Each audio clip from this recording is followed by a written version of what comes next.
Students, कैसे हैं आप सब लोग। आई होप आप सब लोग बहुत अच्छे हैं, बहुत अच्छे वर्क कर रहे हैं, सारी चीज़ अच्छे से देख रहे हैं, मैनेज कर रहे हैं। तो चलिए हमारे पास फिर से एक टॉपिक आ गया, दैट इज डिवीजन, जिसको हम क्या करेंगे अब यहाँ पर प्रैक्टिस करेंगे। तो चलिए, तो हमें पता है डिवीजन जब भी हम करते हैं तो ये एक कॉन्सेप्ट था हमारे पास रिपीटेड सब्ट्रैक्शन का, जिसको हम आगे डिवीजन में चेंज कर दी। अब डिवाइड करने के लिए हमारे पास कुछ टर्म्स हैं, उनको देखते हैं। The number we divide is called our dividend. The number by which we divide, जिस नंबर से डिवाइड करें, दैट इज आर डिवाइजर।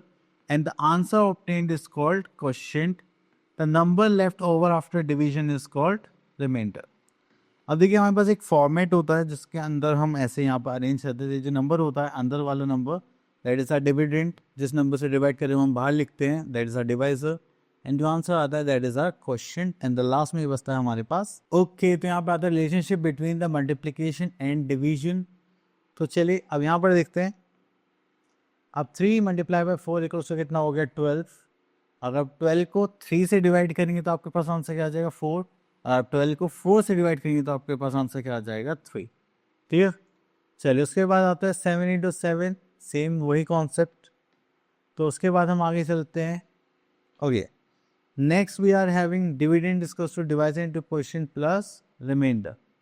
ठीक है, इतना करने के बाद ये हमारे डिवीजन एल्गोरिथम है। तो यहाँ पर कुछ प्रॉपर्टीज हैं वो चेक कर लेते हैं। Properties of division, if we divide if dividend is 0, the divisor is a non zero number, the quotient is 0। मतलब कहना चाहते हैं अगर आपके पास एक 0 को आप किसी भी नंबर से डिवाइड करेंगे तो आपके पास आंसर क्या आ जाएगा, 0। ठीक है, next property is if the dividend and the divisor are the same numbers. अगर आप सेम नंबर्स को डिवाइड करते हैं तो आपके पास आंसर क्या आ जाएगा, 1। Question number 3, if the divisor is 1 and the quotient is the same as the dividend. ठीक है, तो अगर आप किसी भी नंबर को 1 से डिवाइड करेंगे तो आपके पास जो आंसर आएगा वो डिविडेंड। यहाँ पर तो यहाँ पर आता है question number 4, if the divisor is 0 then it is meaningless. आप कभी भी कुछ भी डिवाइड कर सकते हैं बट 0 से डिवाइड नहीं कर सकते, वो क्या हो जाता है, हमारा मीनिंगलेस हो जाता है। ये हमेशा आप लोग ध्यान रखेंगे। ओके, तो यहाँ पर आता है डिवीजन बाय 2 डिजिट नंबर्स। तो आगे चलते हैं। चलिए, यहाँ पर ऐसा तो कुछ नहीं है, आगे चलते हैं। ओके, इसी के साथ हम आ गए अपने एक्सरसाइज पर, दैट एक्सरसाइज टाइम 5.1। यहाँ पर देखते हैं question number 1, for each divisor right dividend quotient and divisor. देखो, डिवाइजर हमें डिविडेंड क्वोशिएंट और डिवाइजर बताना है, और सॉरी दिस इज डिवीजन। तो यहाँ से हम लेते हैं सेकेंड पार्ट। अब देखें, ये जो नंबर जिसको हम डिवाइड करने वाले हैं that is our dividend. Then जिस नंबर से डिवाइड करने वाले हैं that is our divisor. And जो आंसर निकल के आई है that is our quotient. Clear, चलिए उसके बाद आते हैं हम question number 2, find a quotient and remainder. चलिए यहाँ से सेलेक्ट करेंगे तो हो जाएगा सेकंड पार्ट। ओके, तो यहाँ से ले लेते हैं हम फोर्थ पार्ट, इसको डिवाइड करते हैं और यहाँ पे हमें बताना है क्वोशिएंट एंड रिमाइंडर। तो यहाँ पर आ गया हमारे पास 12, तो यहाँ पर डिवाइड करेंगे 24 एंड 22। यहाँ जाएगा 12 टू सा कितना हो जाएगा, दैट इज 24। माइनस करेंगे तो यहाँ पर 0 बचेगा। ठीक है, यहाँ पर बचा 2। अब देखिए, या तो हम ऐसे नंबर से मल्टीप्लाई करें या तो इसके इक्वल आए या फिर से छोटा है। अगर मैं 1 से मल्टीप्लाई करूँगा तो इससे बड़ा हो जाएगा, तो हम किससे मल्टीप्लाई करेंगे, 0 से। तो यहाँ पर हम 0 से मल्टीप्लाई करते हैं, 12 0 सा 0। अब इसको सॉल्व करेंगे तो 12 1 सा 12, 12 2 सा 24, तो हम 1 टाइम लेंगे, दैट इज 12। माइनस कर रहा था हमारे पास कितना गया, 10 एज अ रिमाइंडर। ठीक है, चले उसके बाद आता है हम यहाँ। ओके, तो यहाँ पर हमें क्वोशिएंट एंड रिमाइंडर बताना था। तो ये जो हमारा पार्ट है 201 लिखा हुआ हमारे पास quotient and this is our remainder. ठीक है, चलिए उसके बाद बोले divide and check the answer. तो उसके लिए हम यहाँ से क्वेश्चन पिक कर लेते हैं, दिस वन फोर्थ पार्ट। ठीक है, हमने फोर्थ पार्ट यहाँ से ले लिया है divide and check the answer के लिए। चलिए सबसे पहले इसको डिवाइड कर लेते हैं। जो हमारे पास क्वेश्चन है जस्ट लाइक 13 से डिवाइड करना है 2 7 3 5 4। तो 13 टू सा यहाँ पर आ जाएगा, दैट इज 26, माइनस करेंगे 1 और यहाँ पर आ जाएगा 3। तो 13 1 सा कितना हो गया, 13। देन 5 है 13 0 सा 0, ये हो गया 5 एज आ। तो हमने साइड में कर दिया, थोड़ा सा छोटा कर दिया, तो ये हो गया हमारा division part.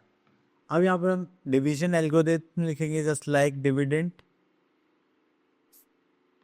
Equals to divisor into quotient plus remainder.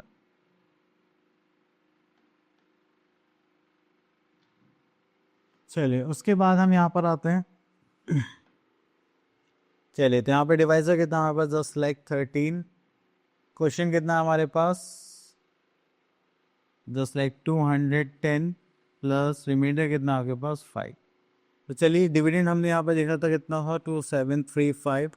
अब इसको सॉल्व करेंगे तो यहाँ पर हमारे पास कितना आ जाएगा, जस्ट लाइक 210 इंटू 13.